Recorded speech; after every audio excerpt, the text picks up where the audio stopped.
അഭിപ്രായ വ്യത്യാസങ്ങളൊക്കെ ഉണ്ടായിരുന്നെങ്കിലും പാർട്ടി മുനീറിനെ സ്ഥാനാർത്ഥിയാക്കി. ആ മുനീറിനെ ജയിപ്പിച്ചെടുക്കുന്ന ഉത്തരവാദിത്വം കൂടി പാർട്ടി നിർവഹിക്കുമോ? അതൊരു പ്രശ്നം അക്കാര്യത്തിലില്ല. കാരണം അത് ഞാൻ പറഞ്ഞു, ഇതിന് മുമ്പൊരു വാക്ക് ഞാൻ പറഞ്ഞു, ലീഗിൻ്റെ പ്രവർത്തകന്മാർ വളരെ നിർമ്മലമായ മനസ്സുള്ളവരാണ്. അതുകൊണ്ട് അവരെ സംബന്ധിച്ചിടത്തോളം മുനീർ സാഹിബിനെ പാർട്ടിയൊക്കെ സ്ഥാനാർത്ഥി നിർത്തിയാൽ പിന്നെ നെഞ്ചോട് ചേർത്തി വെച്ച് ജയിപ്പിക്കുക എന്നുള്ളതാണ് അവരുടെ ഡ്യൂട്ടി. അത് ചെയ്യും, ലീഗിൻ്റെ ചെയ്യുമെന്ന് ഉറപ്പാണ്. യാതൊരു സംശയമില്ല. ഇപ്പോൾ ലീഗിലെ സീറ്റ് വിഭജിച്ചപ്പോൾ ആർക്കെങ്കിലും പ്രത്യേക പരിഗണന കൊടുത്തു എന്ന് പറയാനൊക്കെ എല്ലാവരെയും തൃപ്തിപ്പെടുത്താനൊക്കെ ശ്രമിച്ചിട്ടുണ്ടെങ്കിലും അഹമ്മദ് കബീറിനും മുനീറിനും അതുപോലെ KM ഷാജിക്കുമൊക്കെ കൊടുത്ത സീറ്റുകൾ അത്ര സുരക്ഷിതമല്ല എന്നുണ്ടോ? ആ പ്രശ്നമില്ലല്ലോ. കാരണം എന്ന് വെച്ചാൽ ഇപ്പോൾ കണ്ണൂർ ജില്ലയിൽ ഞങ്ങൾക്ക് കിട്ടിയ സീറ്റിൽ നല്ലൊരു സീറ്റാണ്.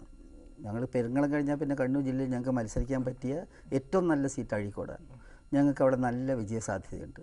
കോഴിക്കോട് 2 എന്ന് പറയുന്നത്, കോഴിക്കോട് സൗത്ത് എന്ന് പറയുന്നത് മുനീർ സാഹിബിൻ്റെ ഒരു തട്ടകം കൂടിയാണ്. മുനീർ സാഹിബിന് അവിടെ നല്ല വിജയസാധ്യതയുണ്ട്. നിങ്ങൾക്കെല്ലാം അറിയാവുന്ന പോലെ മങ്കടയിൽ ഉള്ള മത്സരമെന്ന് പറയുന്നതും അതുപോലെ ഒരുവിധ പ്രയാസവും ഇല്ലാത്ത വിധത്തിലുള്ള സാഹചര്യം. തെരഞ്ഞെടുപ്പ് എന്ന് പറയുന്നത് പ്രതിരോധിക്കേണ്ട സമയമല്ല, ആക്രമിക്കേണ്ട സമയമാണ്. ഇത്തവണ ഒരുപക്ഷെ ഉദ്ദേശിക്കാത്ത കാര്യങ്ങൾ കൊണ്ടാണെങ്കിലും ലീഗ് കുറച്ച് പ്രതിരോധത്തിലായിപ്പോയി എന്ന് പറഞ്ഞാലും ആദ്യഘട്ടം അങ്ങനെയായിരുന്നു. അത് കഴിഞ്ഞു. ഞങ്ങൾ ഡിഫെൻഡ് ചെയ്തു എന്ന് മാത്രമല്ല, ഞങ്ങൾ കൗണ്ടറായിട്ട് അങ്ങോട്ട് പോയി. ഈ ജോണിയുടെ അസസ്മെൻറ്റ് വളരെ ശരിയാണ്. ഇതിൻ്റെ ആദ്യഘട്ടത്തിൽ ഞങ്ങൾക്ക് ഒരുപാട് ദിവസം എന്തുണ്ടായിരുന്നു, ഇത് ഡിഫൻസിൻ്റെ സൈഡിൽ നിൽക്കേണ്ടി വന്നു. ഞങ്ങളത് മറികടന്നു. ഞങ്ങളതെല്ലാം തന്നെ മറികടന്നിട്ട് ഞങ്ങൾക്കെതിരായിട്ട് ആരോപണം ഉന്നയിച്ചവർ അവരെ തനിനിറം കേരളത്തിന് മുമ്പിൽ വ്യക്തമായിട്ട് കൊണ്ടുവരുന്ന കാര്യത്തിൽ ഞങ്ങൾ വിജയിച്ചു. ഇപ്പോൾ ലീഗിനും കുഞ്ഞാലിക്കുട്ടിക്കും എതിരെ ഉണ്ടായ ആരോപണങ്ങൾക്ക് പിന്നിൽ ഗൂഢാലോചനയുണ്ടെന്നും അത് VSൻ്റെ ഓഫീസിൽ വരെ അതിന് പങ്കുണ്ടെന്നും അത്തരം തെളിവുകൾ പുറത്തുവിടുമെന്നും പറഞ്ഞിരുന്നെങ്കിലും സ്ഫോടനമുണ്ടാക്കുന്ന തരത്തിലുള്ള തെളിവുകളൊന്നും പുറത്തു വന്നതായി കണ്ടില്ല. എന്തുകൊണ്ടാണ് അത് വരാത്തത്? VS ഞങ്ങളെപ്പറ്റി പറഞ്ഞ കാര്യത്തിൽ അദ്ദേഹത്തിനൊന്നും ജനമധ്യത്തിൽ അവതരിപ്പിക്കാനുണ്ടായില്ല. VSനെ സംബന്ധിച്ചിടത്തോളം ഞങ്ങൾ പറഞ്ഞിട്ട് ചില കാര്യങ്ങളുണ്ട്. അദ്ദേഹത്തിൻ്റെ ഭരണത്തിൽ നടന്നിട്ടുള്ള അഴിമതി, അദ്ദേഹത്തിൻ്റെ കുടുംബവുമായിട്ട് ബന്ധപ്പെട്ട സംഗതി, അത് കേരളത്തിന് മുമ്പിൽ ഞങ്ങൾ തുറന്നു കാണിച്ചപ്പോൾ അച്യുതാനന്ദൻ ശരിക്ക് എക്സ്പോസ് ചെയ്യപ്പെട്ടിട്ടുണ്ട്. അത് തന്നെയാണ് കേരള രാഷ്ട്രീയത്തിൽ സമീപകാലത്ത് വന്ന ഇദ്ദേഹം ഒരു ദിവ്യനായിട്ട് ഇങ്ങനെ വളരെ ഒരു എന്താ പറയുക, ഒരു തൂവള്ള പരിവേഷമായിട്ട് നടക്കുകയായിരുന്നല്ലോ. അത് യഥാർത്ഥ ചിത്രം ശരിക്ക് പറഞ്ഞ അനാവരണം ചെയ്ത് കേരളത്തിനുള്ളിൽ അവതരിപ്പിക്കുന്ന കാര്യത്തിൽ ഞങ്ങൾ വിജയിച്ചിട്ടുണ്ടെന്നാണ് ഞങ്ങളുടെ വിശ്വാസം. അത് ലീഗിൻ്റെ ഒരു വിശ്വാസം മാത്രമാണോ? യാഥാർത്ഥ്യമാണ്. കേരളത്തിലെ ജനങ്ങളുടെ സ്പന്ദനം ആ സ്വഭാവത്തിലാണെന്ന് തന്നെയാണ് ഞങ്ങൾ വിലയിരുത്തുന്നത്. കാരണം ഇതൊന്നും അദ്ദേഹത്തിൻ്റെ മറുവശം, ശ്രീ അച്യുതാനന്ദൻ്റെ മറുവശം കേരളത്തിൽ ചർച്ച ചെയ്യപ്പെട്ടില്ല. അതേസമയത്ത് ഇന്നത് ചർച്ച ചെയ്യപ്പെടുന്നു എന്നത് ഇതിലെ ഏറ്റവും പ്രധാനമായ ഒരു പരിവർത്തനമാണ്. അപ്പോൾ ഈ ഐസ്ക്രീം പാർലർ കേസൊക്കെ വീണ്ടും പൊങ്ങി വന്നതിൻ്റെ പശ്ചാത്തലത്തിൽ ഈ P ശശിക്ക് എതിരായി ഉണ്ടായ ആരോപണം ലീഗിന് വലിയൊരു ആശ്വാസമായോ? എന്ന് മാത്രമല്ല, ഞങ്ങൾ ഐസ്ക്രീം കേസും ശശിയുമായിട്ട് അങ്ങോട്ടും ഇങ്ങോട്ടും ഡ്രോ ആവുന്നു എന്നുള്ളതല്ല, രണ്ടായിരുന്നു. ഞങ്ങളെ സംബന്ധിച്ചിടത്തോളം ആ കാര്യത്തിൽ ഐസ്ക്രീം കേസ് നമുക്കെല്ലാം അറിയാവുന്ന കാര്യമാണ്. ഒരു വ്യക്തിയെ എത്ര കാലമാണ് വേട്ടയാടുക, എന്നെന്ന് കഴിഞ്ഞു പോയ സംഗതിയാണ്, സുപ്രീം കോടതി വരെ പോയ സംഗതി.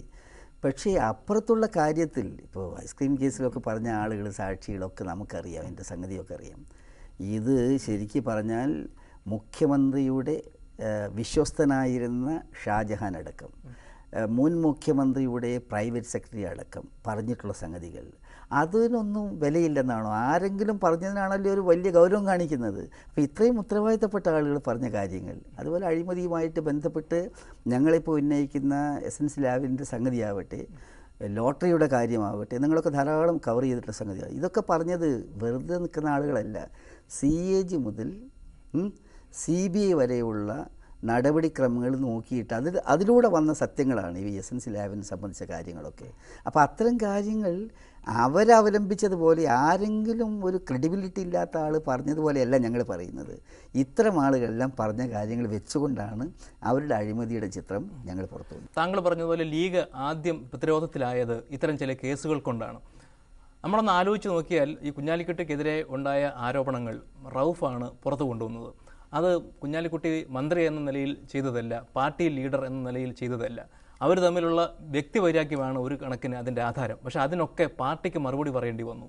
അത് സ്വാഭാവികമായിട്ട് കേരള രാഷ്ട്രീയത്തിൽ അത് പൊതുവായിട്ട് നമ്മൾ വിലയിരുത്തുന്ന സമയത്ത് ഇവിടെ മൗലിക പ്രധാനമായ കാര്യങ്ങളിൽ ചർച്ച ഊന്നി നിൽക്കുന്നതിന് പകരം ഇതുപോലുള്ള കാര്യങ്ങളിലേക്ക് ചർച്ചകൾ ഡീവിയേറ്റ് ചെയ്യുന്നു എന്നത് കേരള സമൂഹത്തിൽ എന്താ പറയുക, ഇത്തരം ഘട്ടത്തിൽ വന്ന ഒരു വ്യതിയാനമാണ്. ആ വ്യതിയാനം ഒരിക്കലും നല്ലതല്ല. പക്ഷേ അത് വരുന്ന സമയത്ത് നമുക്ക് മിണ്ടാതിരിക്കാൻ ഒക്കുമെന്ന് ചോദിച്ചാൽ മിണ്ടാതിരിക്കാൻ ഒക്കില്ല.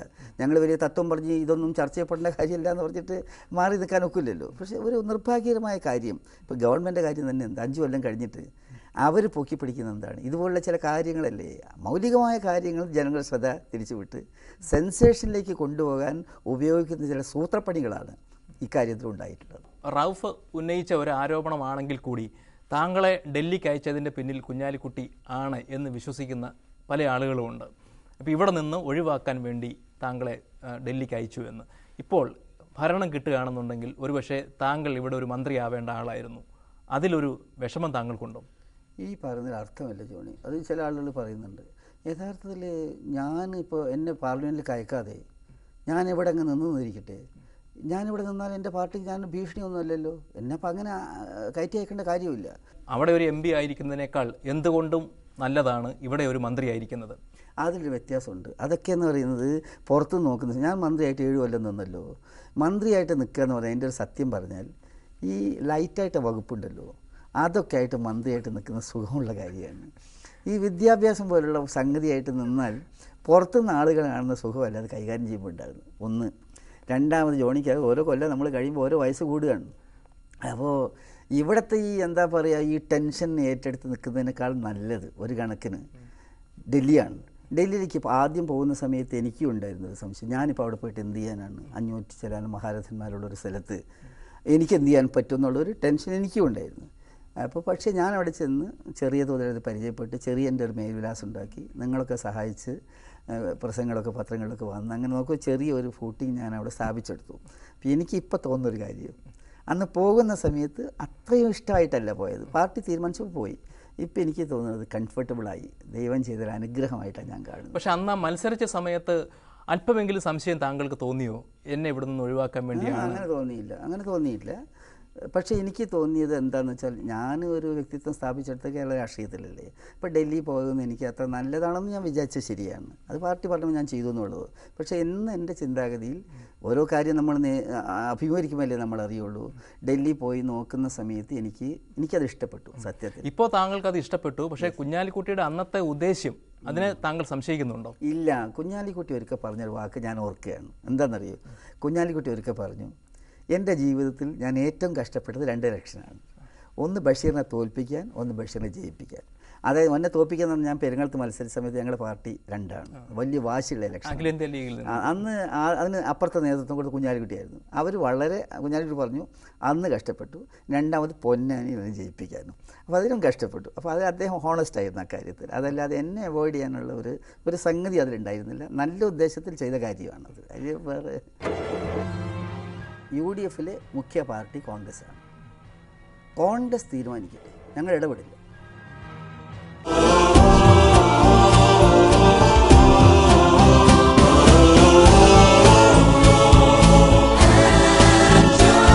Different people, one home. ManoramaOnline.com, your home